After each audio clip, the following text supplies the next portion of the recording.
Ni hao. First, I'd like to acknowledge the traditional custodians of the lands where I live and work, the Gadigal and Birribirragal peoples of Australia, and pay my respect to their elders past and present. And I extend that respect to any First Nations people watching this video.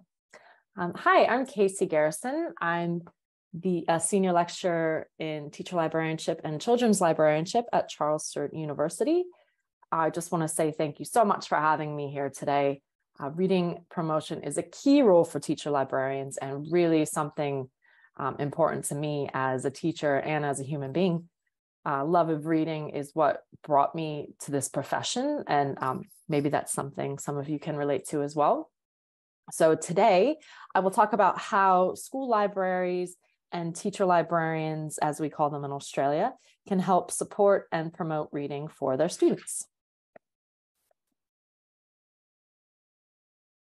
Okay, but first, just a little background about who I am and where I come from.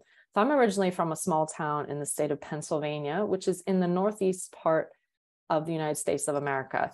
So I come from a family of teachers, both of my parents, my aunties, one of my sisters, my grandmother, even my great-grandmother are all or were all teachers. So I taught in various teaching roles as a Spanish teacher, early childhood teacher, special education teacher, until I settled on teacher librarianship as my favorite role in the school. Then I had the opportunity to go back to university and study for my PhD in education, which is where I really got interested in doing educational research. My research back then, and still today, focuses on diversity and social justice issues in youth literature, and how these issues are portrayed in books for youth, as well as the availability of diverse titles for our youth to read. After I finished my PhD program, I moved to Australia from the United States and joined the Charles Sturt University and teacher librarianship team, where I have been teaching and researching since 2013. I now live in Sydney, but these are some pictures of wildlife from our campus in regional New South Wales and Wagga Wagga, which is about 5 hours west of Sydney. Really beautiful area. If you've never come to visit, please do. Now in our program, I teach the literature subjects, and I also do that for our children's librarianship specialization, where students are studying for a bachelor's or a master's of information studies. So all of my students are librarians, and most of them have been teachers first. Okay, so before I start, I wanted to emphasize that the kind of reading I am talking about promoting today has a lot of different labels. So it could be called recreational reading, voluntary reading, free voluntary reading, reading for pleasure, reading for enjoyment, reading for fun, reading outside of the classroom and outside of the curriculum. So just reading for the sake of reading. So we're really talking about reading because you want to read and because you chose to read and weren't forced to do it. Sometimes I see reading being used a bit like running. So back in school, in physical education class or at sports practice, running was often used as a punishment. And so as adults, a lot of people don't seem to like to run. They seem to hate it. And reading is something kind of like that sometimes. And if we don't cultivate that love and habit in youth and make reading more fun and less of a punishment, it will be harder to develop later in life. And as we all know, even as adults, we still need those reading skills more than ever. They're not just for kids, right? Okay, so Nodelman and Reimer identify 13 reading pleasures in their book, Pleasures of Children's Literature, and that gives some insight here into why we choose to read for pleasure. Can you identify some of these pleasures in your own reading pursuits? Now, I'm getting ready to go to the IASL conference in Rome next week, and that's a long way from Sydney. So I'm trying to decide which books I will bring with me to escape the 24-hour trip. I'm hoping for something with a good story that can really evoke my emotions. So yes, lots of reading pleasures happening here. Okay. So in this presentation, I'm going to focus on 4 ways that I think school libraries and teacher librarians can and should promote reading for pleasure. So first, I'm going to talk about developing a school-wide reading culture where everyone in the school community, not just the students, are involved and active. And I'll share some examples of what's happening in Australia. Second, offering opportunities to read outside of what we want students to read in the classroom. So giving them other times during the school day to read for pleasure. Third, modeling good reading habits so students have the skills to find what they want to read, when they want to read, how they want to read. So these are all important aspects to promoting reading as well. And lastly, it may be one of the most important roles we have as teacher librarians and in the school library is to build engaging and diverse collections so that our students can really find something interesting that they want to spend the time reading.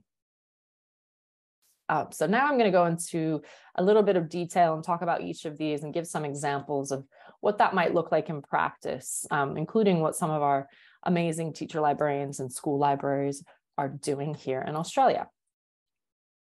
So developing a school reading culture is a challenging but really excellent way to promote reading. So first, let's talk about what this actually means and looks like in practice. So this idea of a reading culture has been in the literature around reading promotion for some time. Murga and Mason studied this in the school library context and focused particularly on how school leadership worked to enable or not enable a school-wide reading culture. So in their study, they identified these 4 characteristics. As you can see, the first 3 characteristics are really about getting everyone on board to work together toward this goal. So talking about staff, parental or parent care support. This not only shows the importance of reading as an activity, but also allows everyone to celebrate and share what they love about reading and their own reading experiences. So working with staff and parent carers for support, and I'll talk about this in later slides as well as this last one, silent reading and having that time for silent reading built into the school day.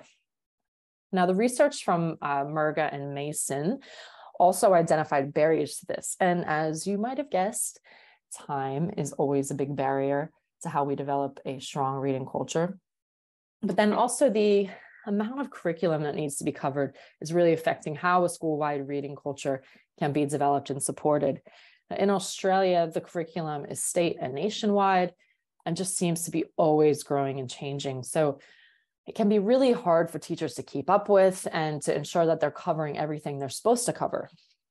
Now, and recently with my colleague Kay O'Doney, we've been doing some research with teacher librarians and their information literacy teaching practices. And they've really echoed this issue and the problem with teachers siloing subject content. So students can't integrate those skills across subject areas. It's just becoming these little kind of compartments where they only learn about English or they only learn about social studies, but they're not integrating across those subjects and content. But something like reading is a really great example of a skill that could be supported across all subjects. But our participants note that there's no time to focus on building those skills with teachers that are really worried about covering the content.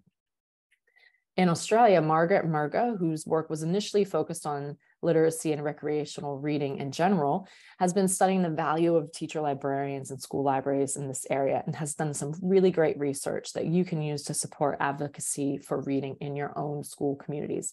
So I have some of her information on my references slide later too. And I also note a great case study I found here by Daniel and Steers, where they evaluated the positive effects of a school-wide reading culture in a middle school in the US. So in that program, the school focused on building student interest in reading through a school-wide reading program and found that this program in turn led to greater academic engagement in the classroom and more intrinsic motivation to read. Now, this example is a bit older, but I think the ideas persist and are still really relevant. Plus, they include their interview questions for students and teachers from their case studies. So there are some practical tools here too. And again, that reference is also included on my last slide. Okay, so now looking at an example of a school-wide reading program in practice in Australia. So this is from Mace and Lean. So they report on an initiative at their school, Queenwood, which is a kindergarten through year 11 school in Sydney. So they're really looking at across the whole school journey from around age 5 up through ages 17, maybe even 18. So at that school, they were seeing a decline in reading for enjoyment by their students. So they used an action research approach to study it and come up with a solution, with each step of their process influencing the next based on the data they were collecting. And they report on that 4-year process in this article. So first, they formed a literacy committee and established some key objectives they wanted to address, including to develop and articulate a school-wide vision for ensuring all students acquire the literacy skills necessary for academic and future success, develop and refine a consistent set of literacy strategies and practices used across their senior school and then their junior school, to provide staff with relevant and practical professional development and support to execute these strategies confidently to the point that they become embedded and sustainable. And then the fourth objective was to refine the processes used to track the progress of students and the sharing of that information for instructional purposes. So they did a survey of the students in years 7 to 9, which are those earlier secondary years, and when students move from having library lessons and more opportunities for sustained silent reading in their Drop Everything and Read program, so their DEAR program, to having a bit less time for those kinds of opportunities and more curriculum constraints as well. So in that survey, they found low levels of reading for engagement with these students and decided to implement a sustained silent reading time of 15 minutes each day for both students and staff. After doing this for a bit, they reevaluated and realized that 15 minutes was not enough time to develop the reading habits and engagement that they were trying to build. So they undertook an even bigger research project, which actually involved Margaret Murga, the scholar I was talking about earlier, as a research mentor. And they did extensive research in that project, changed their reading time to 80 minutes per week, which depending on students' timetable could be different amount of time per day, but totaled 80 minutes per week. And they figured out that that equaled about 1 adult novel per month. So students were reading about 8 novels a year, at least. And they also added weekly book talks from students to support the promotion of reading and to model reading behaviors. So this slide shows a bit of their process here, a visual of that, what that whole 4-year process looked like. And it's still progressing. There's more details in this article here, but they saw increased reading engagement across the years and more support from the wider community, including staff and parent carers. I think their example is a really good lesson that these things take time. So they started in 2017, but now here in 2021, they're reporting that they are achieving the outcomes and the objectives that they initially set forth. So yes, persistence and consistency in building a school-wide reading culture is really key. But then even thinking a bit broader, so partnering with the local public library is a great way to build a community-wide reading culture. And we see this a lot with summer holiday reading programs, working to prevent that summer slide or summer slump that many kids actually regress in their literacy skills during the summer when they're not in school and possibly not reading quite as much. Now in Australia, we have a year-round school calendar. So the summer holidays are a bit shorter, usually about 6 weeks, depending on the school.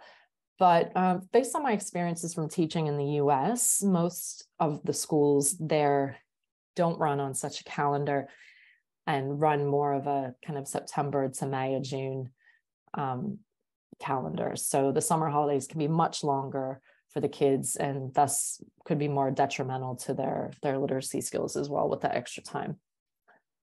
But in Australia, an example of such a summer reading program happens in Melbourne, Victoria, in the Yarra Plenty Library with their big summer read program.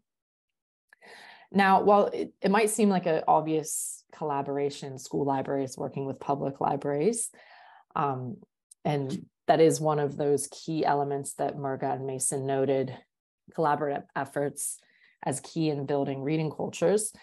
With some of my research colleagues at CSU, we've been working on a project investigating the relationships between public and school libraries. And we're not seeing much happening there, much being reported as happening.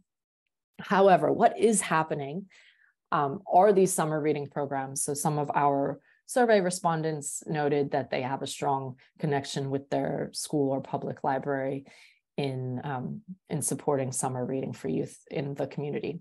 So that's a great way to get the whole community reading and to really model those reading habits across the board.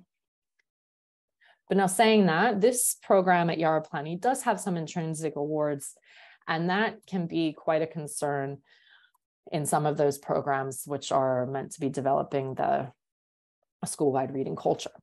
So reward-based programs that work to promote reading, like the Accelerated Reader program. And now I can remember when I was a kid, my middle school had just started this program and I became obsessed with getting the points. I was a good reader, and my family, as I said, coming from a family of teachers, you can imagine that's something really pushed in our home. But I was a good reader, and I found it really easy to take those 10-question multiple choice summary tests of the book. So every year my goal was to be able to get 200 points, which meant I could go to an amusement park for the day and miss the whole school day. They also had an ice cream sundae party every quarter if you got 30 points. So ice cream, amusement parks, big motivators, big extrinsic motivators for me to read. And I remember reading every Nancy Drew book on the shelf because those were really easy to read for me and they were worth 5 points. So I even had a whole strategy about this. Now, I'm not sure that this program spurred on a love of reading for myself, but it really did make me read. Did I read in high school when that program stopped and I started doing sports and other extracurricular activities? No, I just didn't have the time to read anymore, or that intrinsic and extrinsic motivator. So yeah, the verdict's still out on how these rewards-based programs do support reading. Now, Tishner, Ebner, Aspiranti, Klingbeil, and Fedewa did a meta-analysis study of 44 studies looking at the effectiveness of the Accelerated Reader program. And they actually had similar findings that the program only had moderate to marginally positive effects on reading outcomes for young readers. So while the rewards-based programs can seem like a great way to develop that school-wide reading culture, the intrinsic bits are a bit challenging. Okay, then the next way we can promote reading in school libraries is related to that first one of developing a reading culture, but it's about offering opportunities to read. So this is important because, as we know, not all kids like reading or are initially good at it.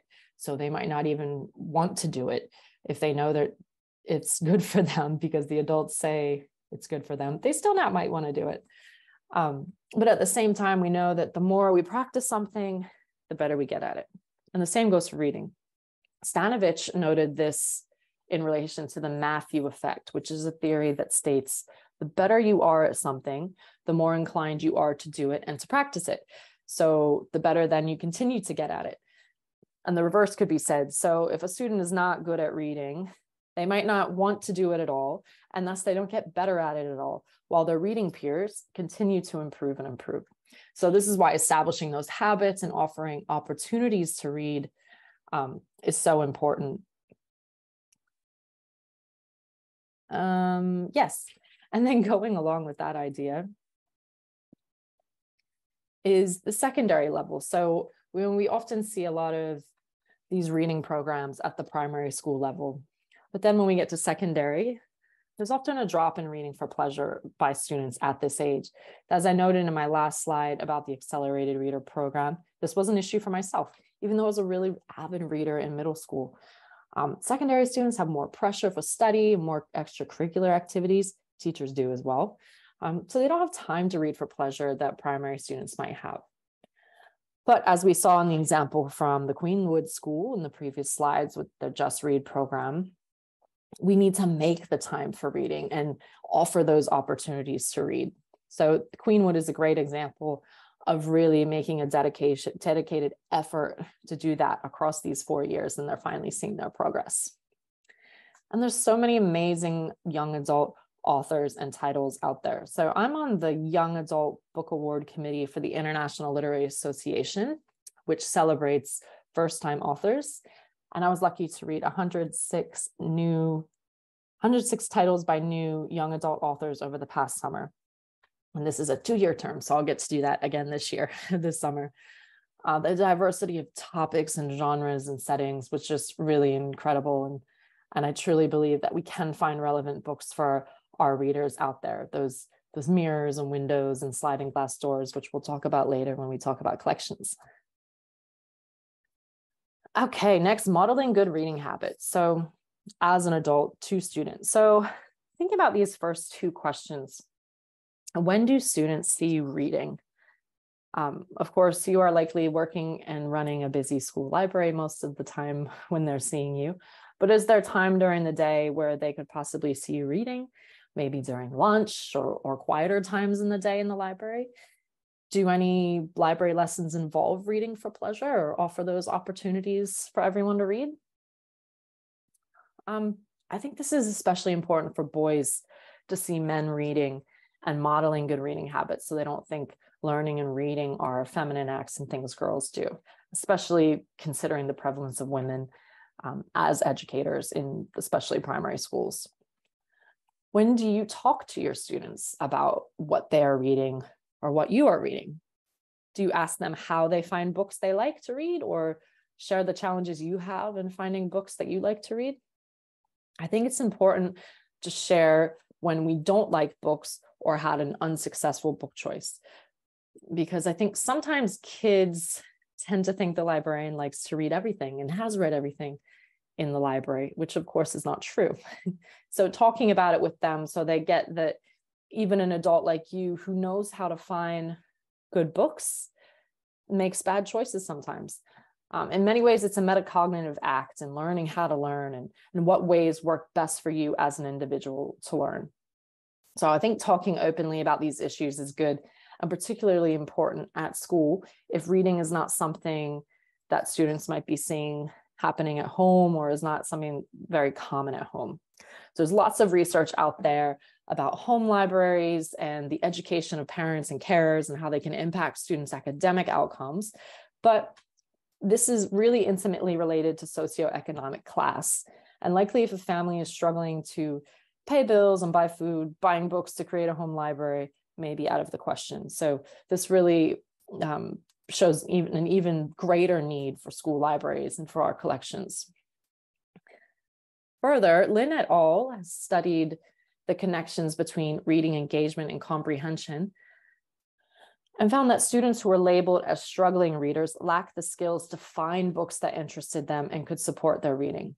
So again, that makes it even more important to have those open discussions about finding and selecting books. As my awesome colleague and PhD student, Crystal Gagan-Spriggs, found in her master's research of what motivates kids to read, she found that surprised teacher librarians too.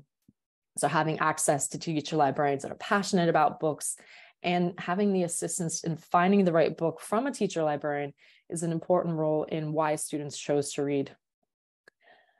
Now, the research previously noted by Merga and Mason on developing a reading culture supports this as well. So as I previously said, they looked at how school leadership affects the development and life of a school-wide reading culture. And definitely things determined at that level like budget and resourcing are a key factor. But another interesting finding that emerged from their work was that school leaders who identified themselves or were viewed by others in the school as, quote, readers, were more supportive and more influential in building a school-wide reading culture in practice. This finding is really intriguing to me because I think that it shows how the young readers of today can become the leaders in reading of tomorrow through modeling those good reading habits. Okay, and then finally, one of the best ways that we can promote reading is by sharing the books. So building engaging and diverse collections so that the students are bound to find something they like that speaks to them. Now, this will look different for every school and every library because we're all serving different communities. What is appropriate for one might not work in another. I'm a firm advocate against censorship but I understand that selection differs across schools. In today's world, there is a lot of talk about banning books and barring access to certain topics and genre, and I think it is crucial to give youth the agency and opportunity to make their own decisions about what they want to read. Emily Stiles' quote from 1988 about books being mirrors and windows, and then Rudine Seam's Bishop adding in sliding glass doors is a great way to think about your collection. Can each child in your school go to the shelves and find a mirror in a book, something that they can relate to, some element of the story that is familiar? Can they also find mirrors in their books where they can look into a new world or learn something new about other people or live vicariously through the pages of the book? And sliding glass doors. Can they find books that they can really engage with and become fully immersed in a story or experience? These are the pleasures of gaining insight and sharing experiences that we get from reading, and a diverse collection can support these too. Now, I'm not exactly sure who coined the term the it book. I had heard once it was Gary Paulson, but I've not been able to find the exact reference. I did find a video of him talking about reading as a kid on the Books A Million YouTube channel, which I popped into my reference list. You can check that out there. And he talked about how a public librarian got him into reading, even though he was, quote, an awful student and, quote, a poor reader. But this librarian shared books with him that inspired him and got him to not only read, but to become an influential youth author. And I think that is a big role for us as promoters of reading. So finding that it book for a kid, which can really then turn them into a reader and lead into them finding the author that they love, whether it's Gary Paulson or someone similar, or the genre. Maybe they discover they're really interested in fantasy and then read every fantasy book in the library. So I think if we can connect kids to those books, authors, genres, that's when they really start to identify as readers. And that's really what the teacher librarian can do. A lot of that research, like what Crystal did and what Margaret Murger is doing, is showing that. Then building engaging and diverse collections is one way to ensure that we can do that. So I'm talking diverse in terms of topics and genres, but also in terms of format. So having graphic novels, ebooks even, although the research again is showing that kids want the print books, adults want it too. They want to read in print, but having ebooks available just in case. Asking what the kids want to read is another great way to ensure the collection has relevant titles for them. So setting up a student advisory committee like we saw with the Just Read program, or even a simple suggestion box is a really easy way to get at that. Okay, now if you're interested in what's happening in Australia, here are some of our national and state journals, which have some great information. Scan is free and published from the Department of Education in New South Wales. So that's online and it's just linked in my presentation here, which I will share. Synergy is another really great journal from the School Library Association of Victoria, and their issues are free as well, except the most recent one, which is only for members, but you only need a few months to go past before that one becomes available too. And they also published this ebook here, Building a Library Reading Culture in 2021, which is a compilation of a selection of articles from the journal that relate to building a library reading culture. So really relevant to our topic here.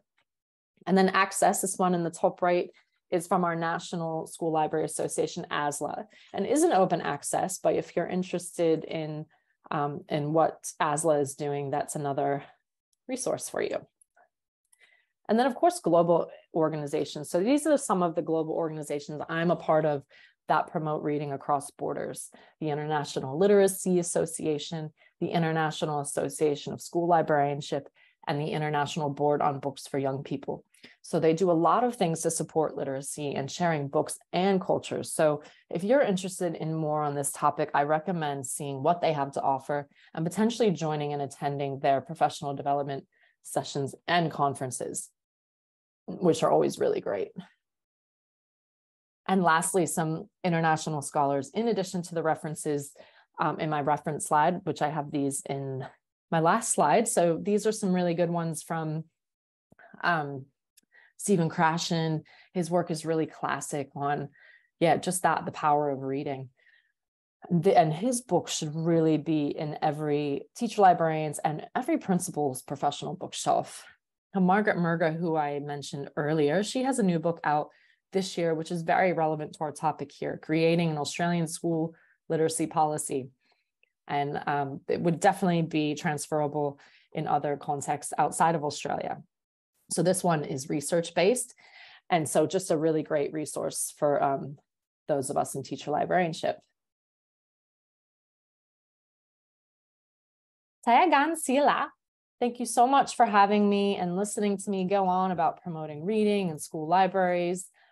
It's just such an important topic for me. And I know since you have made it through to the end of my presentation, that it must be a really important topic for you. So I wish you the best of luck and stay strong in your own journeys to creating and developing a reading culture in your school. And just a big thank you to some of my colleagues here, Liz Darraway, Kay Adoni, Mary Carroll, and Crystal Gagan-Spriggs, for sharing some of their ideas and topics as researchers and practitioners on this topic of promoting reading, something we all think is really important. So I will share my references as well, but I've just highlighted some of the ones I think are really important here and good ones that you can use to impact your own practice. Thank you so much.